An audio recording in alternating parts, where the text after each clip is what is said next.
The Fed15 podcast is presented by Serving Those Who Serve, a fiduciary, fee-based financial planning firm serving federal government employees and retirees all over the country. This podcast is for informational purposes only and is not intended to be taken as financial advice. All listeners should consult their personal advisors before taking any action.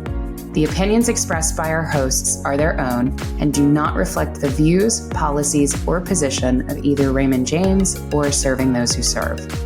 Welcome, everyone, to the Fed15 podcast presented by Serving Those Who Serve. Each week, we'll discuss the latest news and info that Feds need to know in 15 minutes-ish or less. If it goes over, it's my fault. I'm the ish.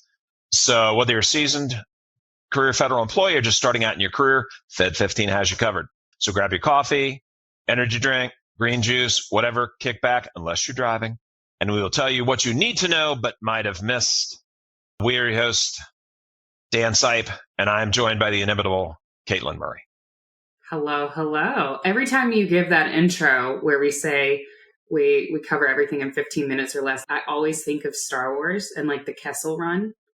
But like, oh yeah, to do the Kessel Run. But I always forget the time. Yeah, 15 parsecs or less. That's going to be the intro next week. There we go. Awesome. Well, how's it going, Dan? How's your week been? You know, I'm still on cloud nine because we rounded out the World Track and Field Championships, and the U.S. team led all countries in the medal count with 29. Just a great showing across the board. A great showing in some of our women's events where historically we had not been that strong. As I mentioned last week, we took gold and silver in women's discus, but then just super great story in women's hammer. And for those of you who don't know what hammer is, it's a big metal ball on the end of a wire with a handle. And you turn and rotate as fast as you can. The best description I ever heard is you pick up the handle, you turn as fast as you can and hope your fingers don't come off. And then you sling this puppy out into the landing area. And we're talking 200 feet with a ball that weighs 10 pounds, you know, so, and somebody's going to correct me on that. And I know it's 8.8, but for the rest of the world, close enough. But Janae Kosnavoid took silver, Deanna Price took bronze, but Janae is from the Comanche Nation. So she's the first woman for the First Nations, I believe, to medal in world champion competition. So congratulations. Super excited about that. I'm just kind of stuck in the doldrums because football, what's that? Yeah. I'll definitely get some fan mail on that one. No, but I mean, what you described is like, it sounds like some sort of medieval mace. Like like a morning star. It's closer to a morning star. That's crazy. Huh. Yep. Very cool. There we go. Maybe I'll take that up as a hobby instead of golf or tennis, which is what most financial advisors play. I'll take up well, you know, fascinating fun fact on hammer. There is only one state in the union where it is permitted to throw hammer in high school. Oh. Would you like to guess which state? I'll give you 3 shots at it. I mean, I was going to go with Texas, but it just seems like Texas. Excellent guess, but no. Huh. 2 left. Not Texas. South Carolina? Excellent guess, but no. I'm going with Rhode Island. 100% right. Is it really? Nailed it. Rhode Island? Wow. That is so random. Nailed it. And okay, for all the Rhode Island folks who are going to get mad at me here, okay, this has just been my standard joke. It is not meant to be pejorative. And it's like, you got to be careful where you set up in Rhode Island or it's going to land in the water. Exactly. Or in another state. Or in another state, I was going to say. So yes, Rhode Island. Wow, very cool. High school competition. Now, having coached, shot put and discus in high school, I can tell you, I truly understand why they don't want people throwing hammer and javelin. Okay, now there are more states that do javelin, but only one does hammer. So that's my fun fact, folks. That's why we're running over today. You can blame me for that one. Well, hey, you learned something. If you don't learn anything that pertains to federal benefits, you at least learn that there's one state in the union that allows folks to throw hammer in high school. Yep. Yeah. And then I can jump right into our big news because it blew up our whole broadcast today. It did. We had a surprisingly chill intro for this massive news that we just got. I think we can call it breaking news. Because we literally just got that within 30 minutes of starting our recording. Yep. So Dan, what's up? It broke our podcast. It did. So you'll see we've got something on our website about an alternate pay plan. Our guy, Ben Durkee, Benefits Ben, wrote a great piece on that because they still hadn't approved a pay raise. Well, they did. And so the Biden administration confirmed the pay raise will be 5.2%. And it's the largest since 1980 when the Carter administration gave everybody 9.1. So in a letter to Speaker McCarthy, it was confirmed, and some nice dialogue here that I'm going to share with everybody. We must attract, retain, and recruit a skilled workforce with fair compensation in order to keep our government running, deliver services, and meet our nation's challenges today and tomorrow, the president wrote. I think that's awesome. Now, this will kick in January 1st of 2024 or the first day of your applicable pay period.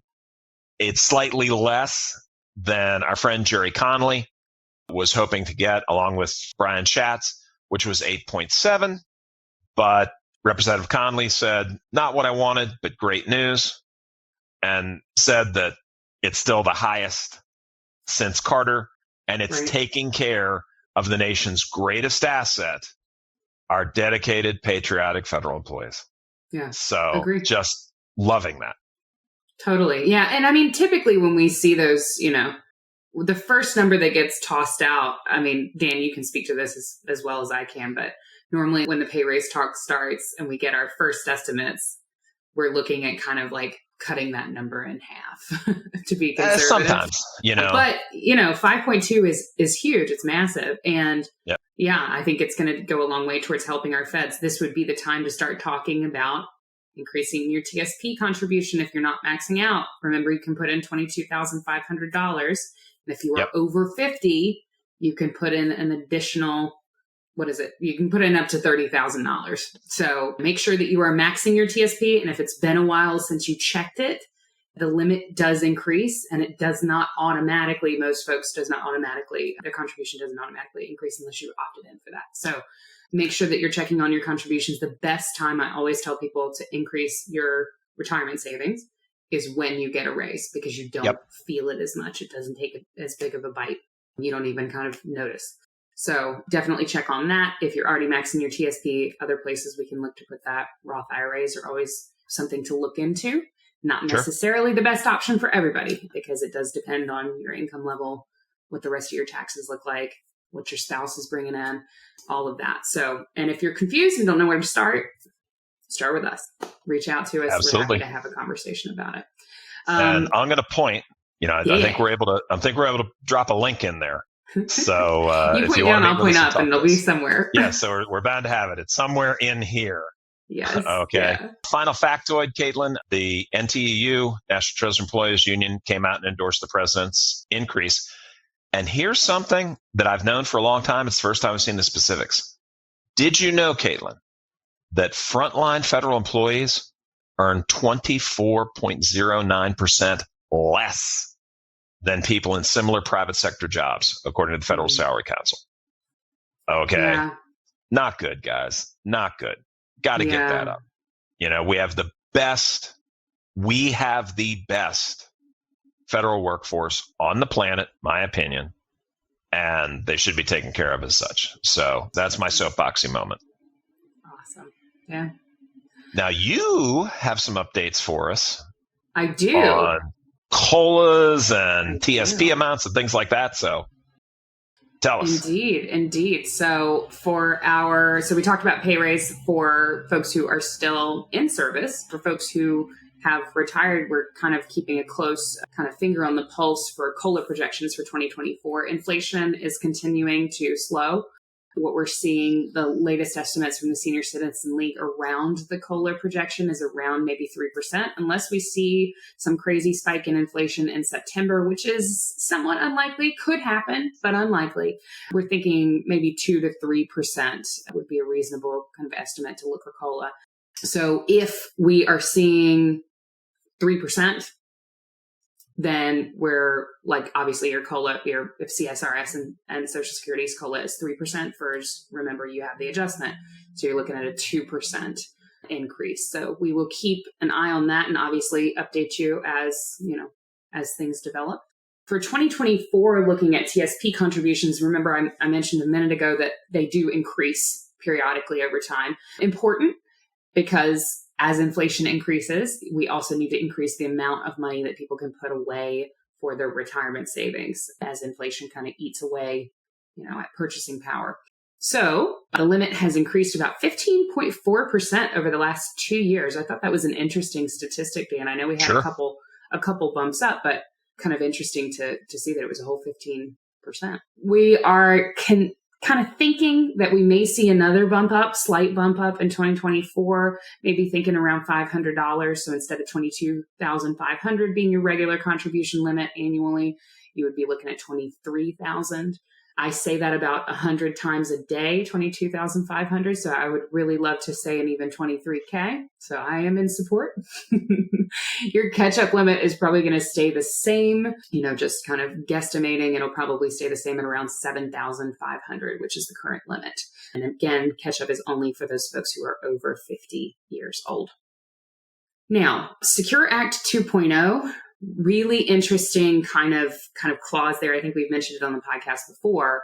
For folks who are making over $145,000 annually in salary, there is this interesting clause in Secure 2.0 that says that all catch-up contributions have to go into your Roth TSP, not your pre-tax TSP. Now, that cause building up after-tax savings for retirement can absolutely be a good thing.